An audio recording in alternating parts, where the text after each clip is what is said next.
Good day everyone. This is the video presentation of Module 16 entitled Cognitive Development of the Preschoolers. Quotation by J. Robert Oppenheimer. There are children playing in the street who could solve some of my toy problems in physics because they have modes of sensory perception that I lost long ago. Ang learning outcomes sa module na ito, we should be able to describe the cognitive development that takes place among preschoolers, apply concepts on preschoolers' cognitive development in preschool teaching and in child care, and take an informed stand or position on current preschool teaching practices. Someone once wrote in his journal, "Childhood is a world of miracle and wonder, as if creation rose, bathed in light out of darkness, utterly new, fresh, and astonishing. The end of childhood is when things cease to astonish us, when the world seems familiar, when one has got used to existence, one has become an adult." Early childhood or preschool age is just one stage of childhood. So kayo ba, naalala nyo ba when you were a preschooler? What do you remember most as a preschooler? And what did you enjoy doing? So preschoolers, symbolic and intuitive thinking. All the behaviors and the remarks above except item number 4 and number 7 are true of preschool children.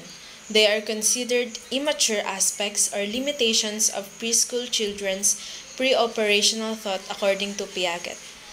So, according to Piaget, meron tayong 2 substages ng pre-operational thought.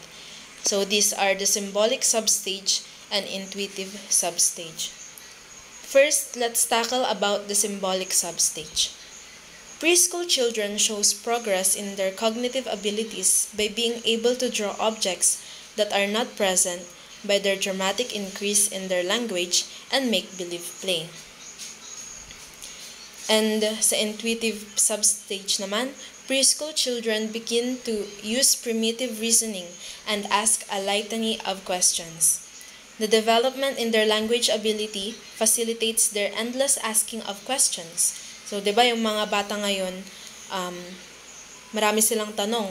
Kapag nasa stage na sila na ganito, when you are a preschool teacher, kapag isa kang preschool teacher, ma-observe mo na maraming tanong mga bata, "Ma'am, bakit ganito? Bakit ganyan?" While preschool children exhibit considerable cognitive development, their improved cognitive processes still show some aspects of immaturity or limitations. Pero hindi sinasabi dun na although meron na silang primitive reasoning, they can ask questions na on their own, hindi pa rin ibig sabihin nun na dun na magi-stop yung cognitive process ng kanilang brain. So, mag-show pa rin sila ng signs of immaturity.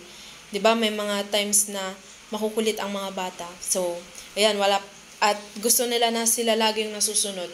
So, dito sa stage na ito, meron na silang utak, but they are still immature and meron pang limitations yung kanilang mga naiisip. So, what is animism? So, tingnan natin. For example, indicate limitation on preschool children's symbolic thought process. So, sa number 1, someone switched on the thunder. And the number 3, that tree pushed the leaf off and it fell down. That remarks indicate that preschool children believe that inanimate objects have lifelike qualities and are capable of action. This is referred to as animism. So, sabi dito, yung mga bata naiisip pa nila na someone switched on the thunder. That tree pushed the leaf off and it fell down. So, naiisip nila na yung mga inanimate objects, just like the thunder and yung tree na non-living, so, yung nasa isip nila is living things yung mga yon. So, yun pa yung tinatawag na animism. Yun pa yung isang limitation sa kanilang cognitive development. Preschool children who use animism fail to distinguish the appropriate occasions for using human and non-human perspective. However, the fact that they attribute the falling of the leaf and the thunder to a cause, although the perceived causes are not correct. So, next naman is yung egocentrism. So, dito naman, for example, a child silently nods on the telephone as to answer his father who is on the other side of phone inquiring if mom is around. So, yung bata, habang kausap niya yung kanyang tatay sa kanyang telepono, tinanong ng kanyang tatay, andyan ba si mama mo? At ano yung sagot ng bata? So, siya ay tumango lang. Is isang limitation. Another limitation ulit siya sa symbolic thought ng preschool children. So, ang tawag dito ni Piaget is egocentrism. Ito yung inability or walang kakayahan na i-distinguish between one's own perspective and someone else's perspective. So, naasa isip ng bata na yung kanyang tatay nakikita siya. Just as he can see himself. So, hindi niya ma-distinguish yung kanyang perspective doon sa perspective ng kanyang tatay. Kaya, ang kanyang sagot is nagnad lang siya. So, yan yung egocentrism. So, next is unidimensional thought. Dito naman, item number 4 should apply to preschool children had the child answer no when asked if the amount of liquid in the tall thin beaker was equal to that which remained in the original beakers. Preschool children are quite limited in their intuitive thought process. The amount of liquid that was transferred to the third beaker, which was taller but thinner than the original beaker, remains unchanged. However, preschool children are drawn to only to the height of the liquid when seen in the thinner and taller beaker and fail to consider the width of the beaker. This is a clever evidence of centration, one limitation of the preschool child's pre-operational thought, which is focusing on centering of one's attention on one characteristic to the exclusion of others. So, sa case na ito, the focus is only on the height of the beaker to the exclusion of the width of the beaker, which is clearly another factor that should be taken into consideration. So, dito naman sa unidimensional thought, balikan natin. Sabi dito na ang limitation is yung merong iisang fino-focus or merong iisang nasi-center ng attention ng preschool na bata yung kanyang pag-iisip. So, nasa iisang bagay lang yung kanyang pinagpupukusan. Kagaya dito, na nasa focus niya lang is yung height ng beaker. So, na-exclude lahat doon ng other aspects, just like the width, kung gaano kalapad. This is also an evidence of preschool children's lack of conservation, the awareness that the basis property of an object or a substance is conserved, is not changed or altered. So, ito yung parang thought na yung isang bagay ay conserved or ibig sabihin hindi siya nababago or hindi siya na-alter. Kahit anong gawin, yun pa rin yung kalalabasan, even if the appearance is changed. So, yun yung isang limitation sa cognitive process ng isang preschool child. So, ito yung isa ay lack of conservation. Child asks a series of why questions in item number 5. Preschool children ask a barrage of questions. This signal the emergence of the preschool children's interest in reasoning and in figuring out why things are the way they are.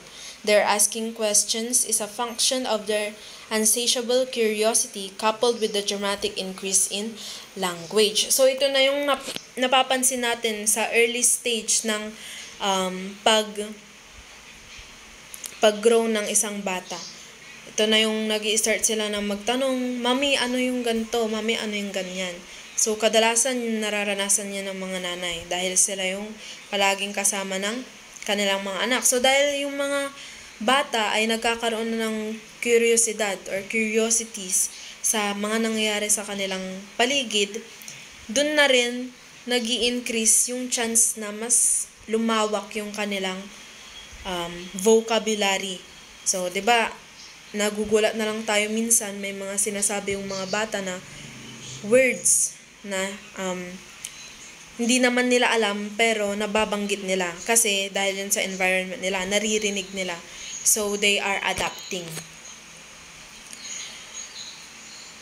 So, gaya dito,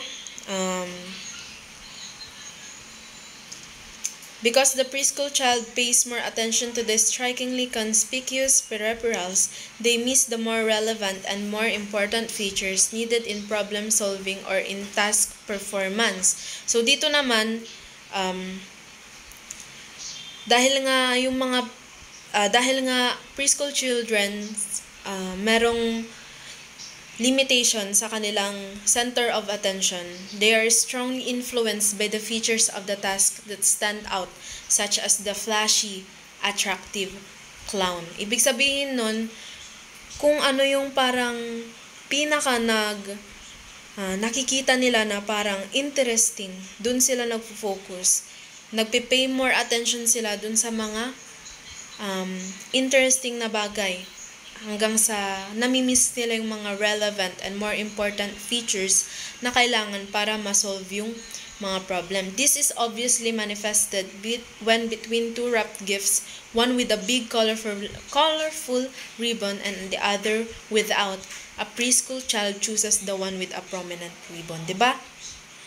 Kung papipiliin mo ng isang bata, bibigyan mo ng regalo, isang box na malaki, na nabalot ng pagkaganda-gandang gift wrap at isang box na maliit lang. Simple lang. Ang pipiliin ng bata ay yung kanais-nais dun sa mata niya. So, ito yung isa na limitation. They don't consider kung ano yung mga bagay-bagay. Hindi nila sinusolve kung ano ba yung mas matimbang sa dalawa. So, nagpe-pay attention sila sa kung saan sila kung saan mas nakikita nila na interesting ang isang bagay.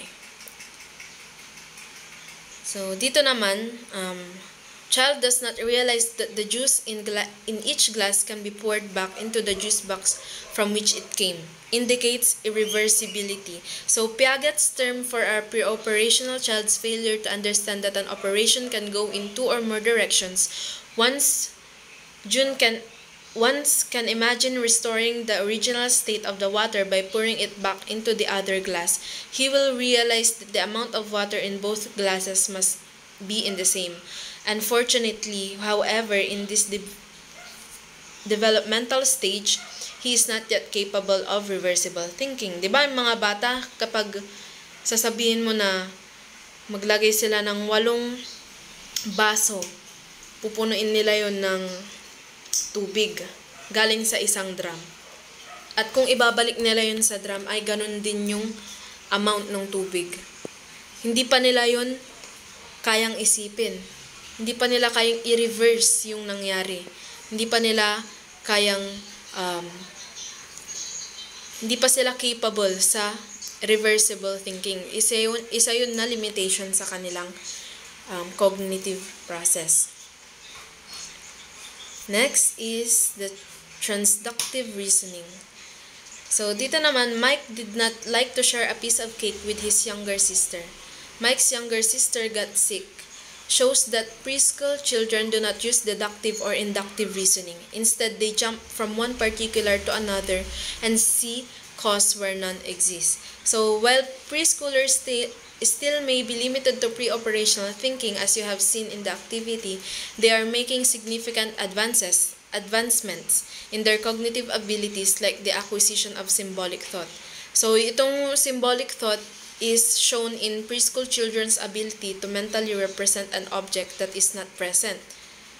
So, although maraming limitation, di ba nakikita naman yung advancement every stage. Mas nag-i-improve. They do not need to be sensory-motor contact with an object, person, or even in order to think about it. Preschoolers use symbolic thought in play, reading, and writing. When, for instance, children pretend that one thing represents another, such as a wooden block, use a microphone in a magic scene, and when they pretend to be dog or bantay, while in socio-dramatic play. Diba? Nakikita natin yung mga bata kapag kumakanta, gumagamit ng remote, ng suklay. So, ito na yung parang isang advancement sa stage ng mga preschoolers. Meron na silang symbolic thought. Although hindi nila nakikita yung actual thing, object, or person, meron silang naihahalin tulad na ibang bagay. So, iyon yung isang advancement. Brain connections in the preschool years. Because of fascinating developments in neuroscience, brain development of young children have been of great interest to the field of early childhood. So, dahil nga habang patagal ng patagal ang ating generation, ng ating mundo, mas lalo na ring dumadami yung research tungkol sa kung ano ba yung mga developments sa brain development ng isang bata. Brain research findings point us to more effective ways to care for and teach preschoolers. So, from science lessons in high school or in elementary, our brain is composed of numerous cells called neurons, diba? That connect to each other to function. Cell connections are what we call synapses, sometimes also called or referred to as synaptic connections. So, after nun, meron muna tayong konting trivia. Did you know that the brain contains some 50 billion neurons at birth? Diba? Bago tayo pagkapanganak sa atin, yung utak natin ay meron ng 50 billion. Imagine how plenty ng neurons sa ating utak. By age 2, children have developed half of the brain cell connections that will be made during one's lifetime. At around 6 years of age, the brain develops for more sophisticated thinking patterns. So, ang utak natin, hindi siya nag-depreciate. Pagka panganak sa atin, unti-unti yan na nag-level up, nag-i-improve. All these facts point to enormous potential that the preschool brain has. The child's billion cells have the ability to make almost countless connections that prepare the child for intricate pathways to learn language, acquire logical, mathematical skills, interact with people, grow in his feelings and emotions, and even express himself in art. Na lahat naman tayo ay nakakaranas niyan. So, next, language development. Young children's understanding sometimes gets ahead of their speech. As children go through early childhood, their grasp of the rules of language increases. Diba? Habang palaki ng palaki ang isang bata, yung improvement ng kanilang language ay nag-i-increase yan every day. Dahil sa kanilang environment na kung saan sila nakapaligid. Symbolic thinking involves language, literacy, and dramatic play. Children rapidly conclude that sounds link together to make words, and words represent ideas, people, and things. Throughout the preschool years, children's language development becomes increasingly complex in the 4 main areas. So ito yun, phonology or speech sounds, semantics, word meaning, syntax, sentence construction, and pragmatics or yung conversation or social uses of language.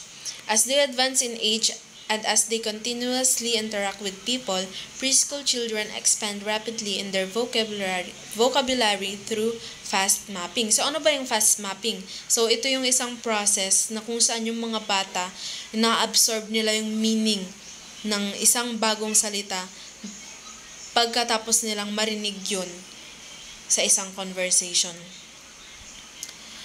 Diba, hindi natin, it's not uncommon to hear preschool children using goat for went, diba? Yung mga minsan, hindi magkakatugma yung mga words nila. So, this sa stage na ito, dito pa lang nila ginagrasp yung mga words na naririnig nila. So, kino-combine nila yun, yung mga syllables into words and words into sentences in an increasingly sophisticated manner. So, sa pag-a-ask naman ng mga tanong, so, preschoolers tend to cling to a consistent word order and so they form questions not by following the pattern, subject, verb, object. Diba, merong pattern kapag nagtatanong. For example, dito, tatanungin mo kung nasan ang nanay mo. Nasan si mama? Diba? Tapos, ang sasabihin nila sa iyo, ibang construction ng sentence. So, kagaya dito, mother is coming. Dapat, is mother coming? Diba? Dito pa lang nila ginagrasp kung paano magtanong. So, wala pa mismo yung pattern nila ng tamang pagtatanong. From an expanded vocabulary and improved grammar, preschool children learn to use language successfully in social contexts or pragmatics. With an expanded vocabulary and improved grammar, preschool children become skilled conversationalists and often initiate conversation. So, dito na kapag nag-i-expand na yung kanilang vocab, nag-i-improve na yung grammar nila, everyday natututo sila ng bagong salita, dito na nila na-hone yung kanilang skill para makipag-usap. Minsan sila pa yung nag-i-initiate ng conversation. So, language and social interaction. Vygotsky believed that young children use language both to communicate socially and to plan, guide, and monitor their behavior in a self-regulatory fashion called inner speech or private speech. For Piaget, private speech is egocentric and immature. But for Vygotsky, it is an important tool of thought during early childhood. He also asserted that preschool children are unable to achieve their highest cognitive development, included na dyan yung language development nila, on their own, and that they can improve their cognitive development through use of scaffolding from more skilled children and adults. He introduced the term Zone of Proximal Development, or ZPD, to refer to tasks too difficult for a child to master alone but can be mastered with the guidance and assistance of adults or more skilled children. So yung sinasabi naman ni Vygotsky dito na yung mga bata, wala pa silang kakayahan na ma-achieve yung highest cognitive development nila sa kanilang sarili lang. So, they need yung mga mas matatanda na sa kanila or mismong mga adults, just like their parents. So, inintroduce na yung zone of proximal development na kapag ang isang bata ay may kasamang adult or more skilled na bata, mas skilled kaysa sa kanya, then he can do those difficult tasks. So, mamamaster niya yan dahil meron siyang guidance ng mas nakakatanda sa kanya. So, in short, itong ZPD, it captures the preschool children's cognitive skills that are in the process of maturing. So, dito naman, merong upper limit and lower limit ang ZPD. So, let's see here, the lower limit of the ZPD is the level of cognitive development reached by the preschool child independently. The upper limit is the level of additional responsibility the child can accept with assistance of an able instructor. So, dito, Yung scaffolding na nabanggit kanina, ito yung term na nagre-refer sa changing support over the course of a teaching session with a more skilled person adjusting guidance to fit the child's current performance level. So, example dito is yung mga tutor. Diba? Sila yung more skilled than their apprentice or mga tinuturuan. So, ang tawag sa kanila ay MKO or more knowledgeable other. Next, information processing theory, attention, and memory. So, itong model na the information processing model is another way to examining and understanding how children develop cognitively. So, yung model na ito, it conceptualizes yung mental processes ng mga bata through the metaphor of a computer processing, encoding, storing, and decoding data. The preschooler's attention span lasts longer than that of toddlers. The child's ability to pay attention changes significantly during the preschool years. So, mapapansin naman natin na isang bata, yung attention niyan ay paiba-iba. Madaling mawala sa focus. Bibigyan mo ng kokoloran niya dyan, makakakita ng TV, yung attention niya agad asa TV na. So, differences in memory span occur across the ages due to a rehearsal, speed, and efficiency of processing information. Pero hindi naman ibig sabihin na hanggang dun lang mag-i-stop. So, sinasabi dito na habang patagal ng patagal, mas nag-i-improve yung focus or yung attention span ng mga bata. Between the ages of 2 and 5, long-term memory also begins to form, which is why most people cannot remember anything in their childhood prior to age 2 or 3. So, diba, prior age 2 or 3, may naaalala pa ba tayong memories natin yan? Diba, halos wala na. Dito na kasi i-start yung mga long-term memory. So, yung mga short-term pa lang na mga yun, hindi na natin masyado naaalala. Part of long-term memory involves storing information about the sequence of events during familiar situations as scripts. So, yung scripts, tinutulungan niya yung mga children to understand or interpret and predict what will happen in future scenarios. For example, children understand entering the classroom as a class after the flag ceremony involves a specific sequence of steps. 1 bell means cross your hands right over left on your chest. 2 bell means pass quietly and follow the line until you reach your seat. So dito, meron ng improvement sa cognitive ability. Meron ng nakakaintindi na sila. Between the ages 5 and 7 naman, dito na natututunan ng mga bata how to focus and use their cognitive abilities for a specific purpose. For example, yung isang bata, pwede na mag-pay attention at mag-memorize ng list of F words or yung sinasabi natin na multiplication table, 'di ba? Sa likod ng notebook dati, pinapa-memorize yun dati ng mga teachers natin. Ito, meron ng focus.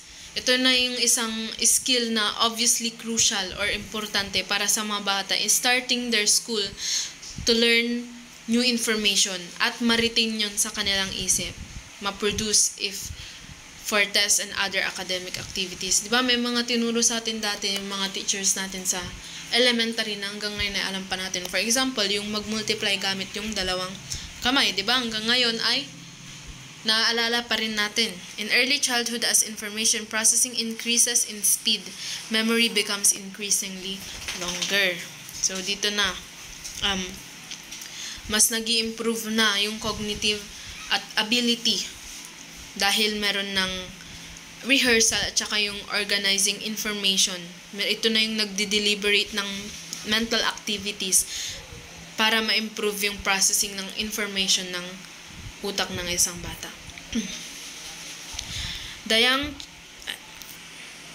The young children's theory of mind. Theory of mind refers to individuals' thoughts about how mental processes work. So by the age of 2 or 3, children become aware that the mind exists. They refer to needs, emotions, and mental states. So kapag yung sinabi dito na, ay nakalimutan ko yung manika ko, gusto ko ng ice cream, nag-i-imply na siya na aware siya na mayroong nag-e-exist sa kanyang utak. Na nakakaalala na siya, gusto niya, na alam niya na yung mga gusto niya at nakakaisip na siya. And usually appear after perceptual and emotional terms but are used by age 3. As the representation of the world and ability to remember and solve problems improve, children start to reflect on their own thought processes. They begin to construct a theory of mind, a set of ideas about mental activities. So, paano ba na-manage? Paano ba nagagawa ng mga bata na mag-develop ng theory of mind at such a young age? Various speculations and research findings suggest that social experience is very important. So, social experience, it includes early forms of connection, imitation, make-believe play, language, and social interaction. Diba dito, paano ba nakaka-develop ng mga ganong pag-iisip yung mga bata kahit na bata pa lang sila? Dahil nga meron silang social experiences. So dito, sa paligid nila, kapag sila ay lumalabas, nakakarinig ng mga salita, early forms of communication. Imitation, di ba? May mga napapanood nila sa TV, ginagaya nila. Make-believe play, kung ano yung mga kung baril-barilan, di ba? Mga larong Barbie, mga ganon.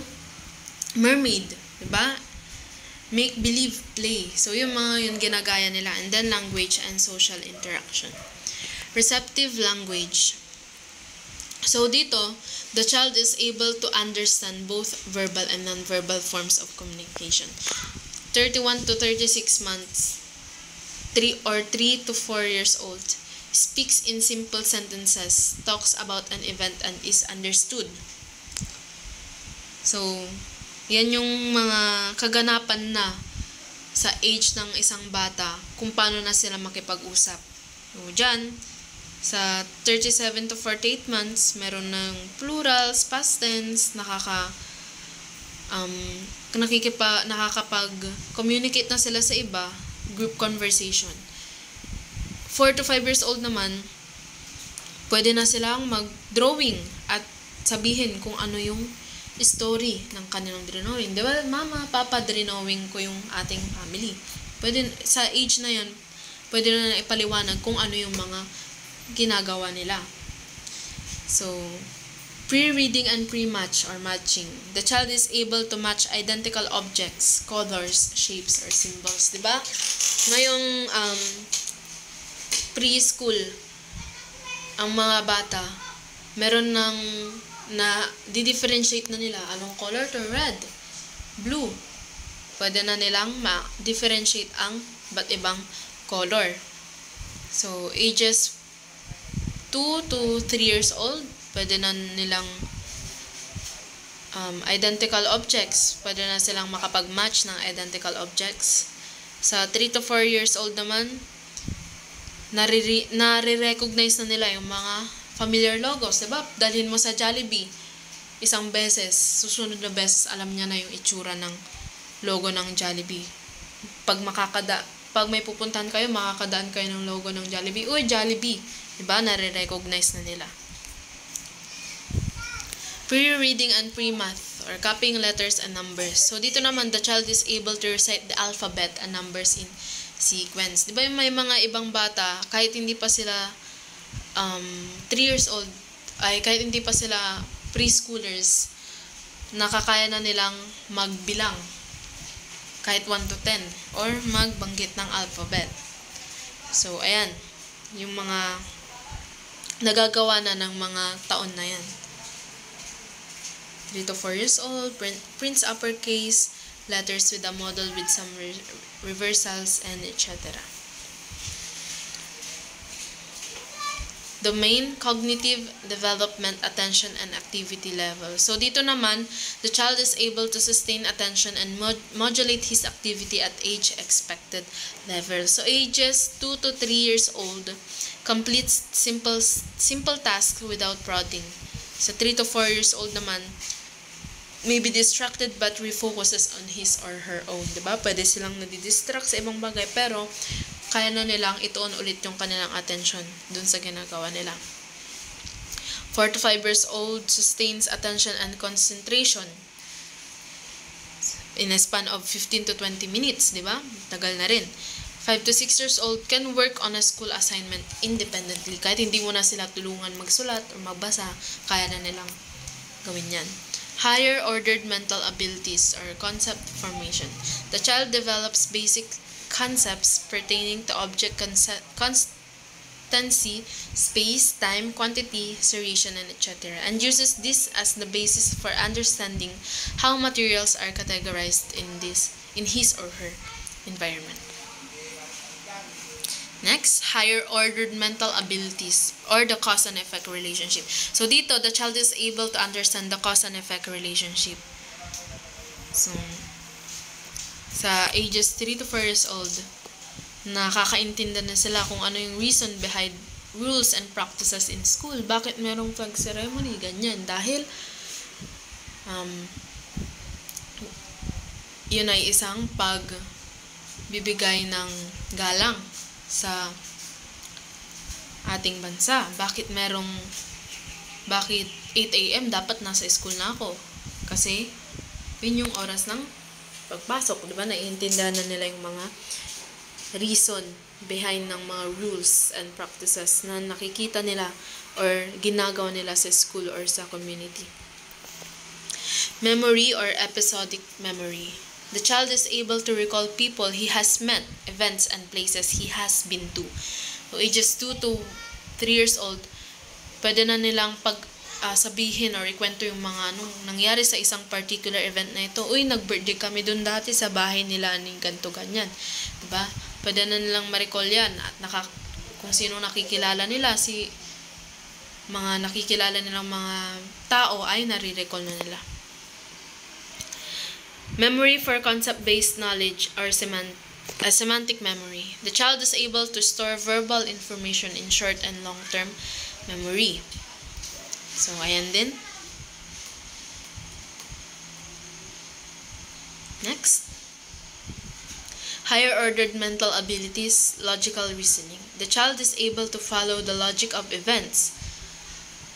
Example, reasons why this happened, and draw accurate conclusion by evaluating the facts presented to him. So, dyan sa ages 4 to 5 years old, they are able to predict what will happen next in a story. Diba? Pwede na nilang ma-predict. Bukas siguro mamamatay na si Tanggol. Kapag nanonood sila ng TV, pwede na nilang ma-predict yung mangyayari sa next episode. Higher ordered mental abilities. The child is able to plan and organize a simple familiar activity. Sa ages 4 to 5 years old, can plan how he or she will carry out an activity without adult guidance. So, kahit wala nang tulong, pwede na silang magplano paano nila gagawin yung mga gagawin nila. Higher ordered mental abilities or creative thought. The child is able to generate new ideas or concepts or new associations between existing ideas or concept. Dito pala, sa ages 5 to 6 years old, can draw or paint things that do not exist in real life. So, dito na nag-i-start na,